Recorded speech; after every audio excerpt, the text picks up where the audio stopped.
Eu estou morando aqui num loft, no bairro do Alto, em Teresópolis, e na frente aqui da minha janela eu tenho uma casa, estou olhando para ela agora, uma casa deve ter tem mais de 100 anos, né? Uma casa antiga, tem 2 andares, bem diferente.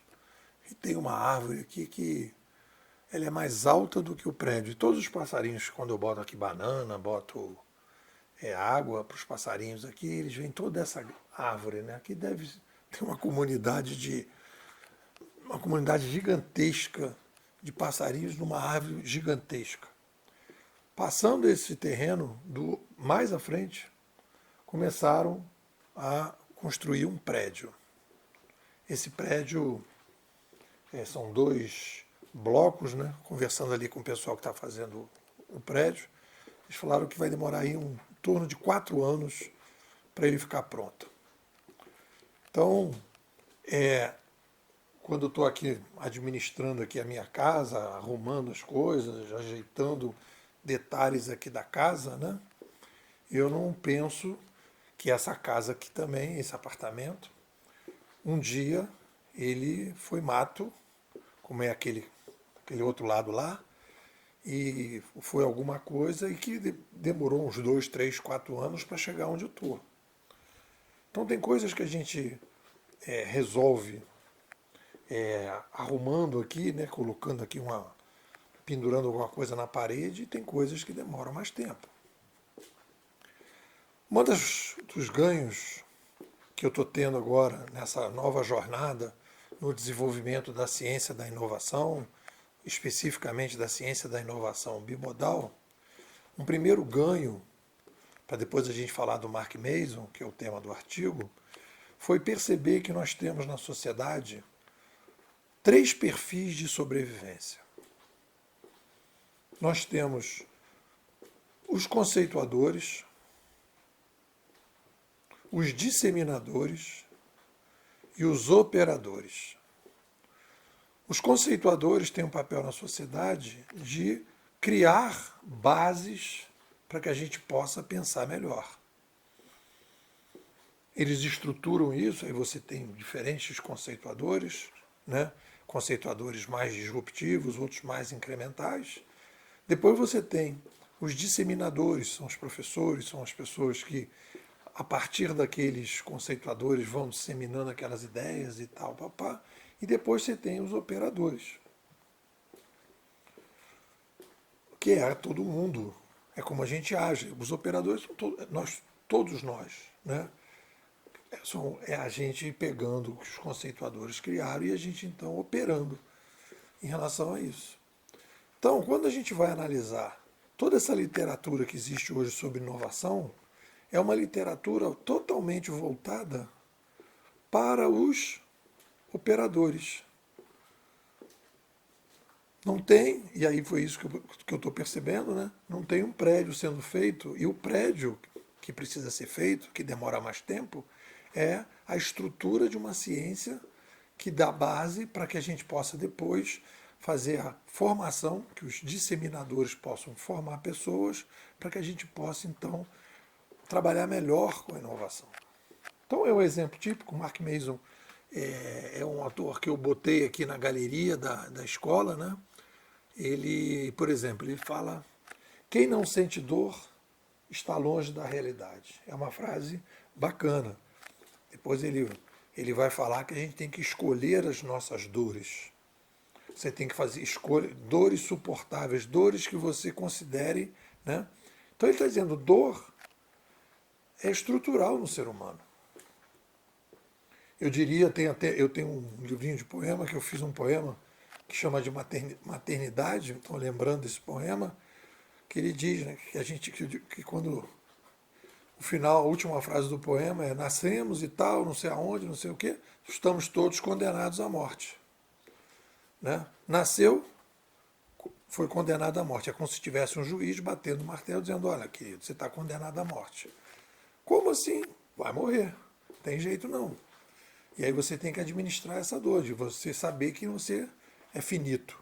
Então são dores que a gente tem que saber administrar. E aí você vai perguntar: quem não sente dor está longe da realidade. Perfeito. Aonde se encaixa essa frase do Mark Mason? Ela é parecida com quais frases de quais outros autores? Né?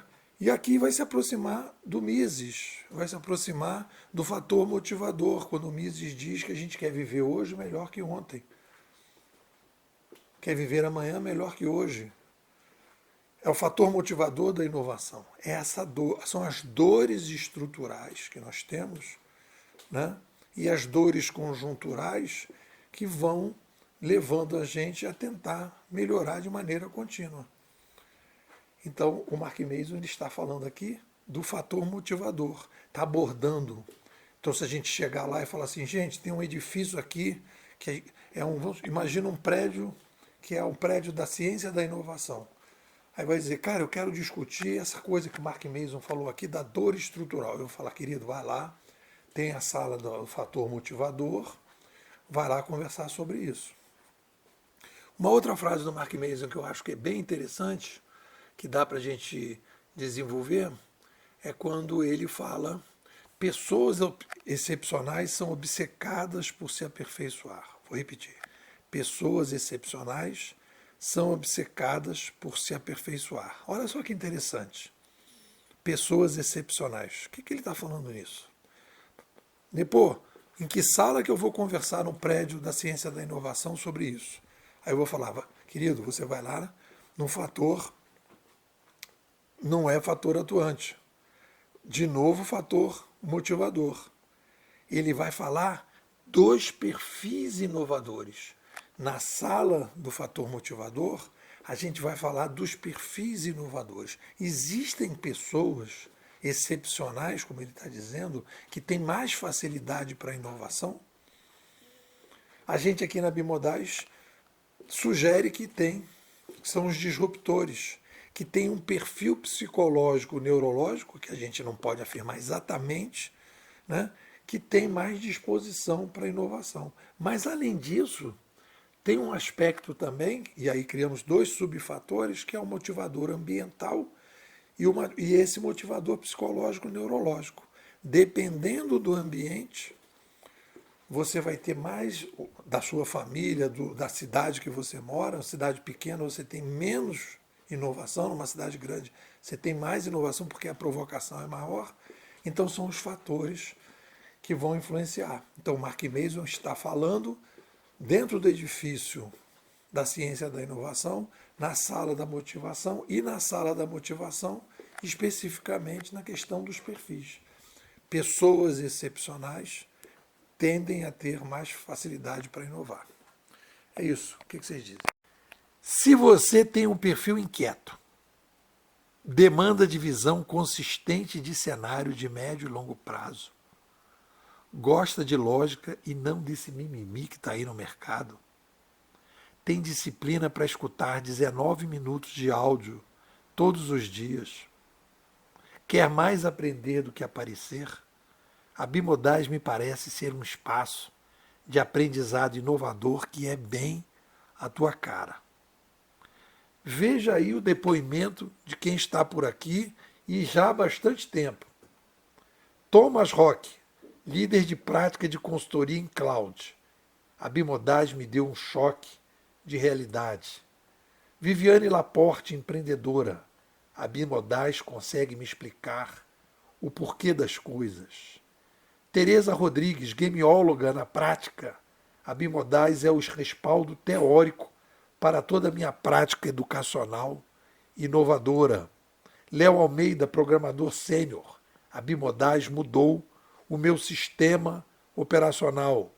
Fernanda Popeu, oficineira de escrita digital. A Bimodais me dá lastro para entender o digital. Estamos começando o nosso 5º ano, a 9ª imersão de janeiro a julho de 2023. Você vai ter acesso ao material mais consistente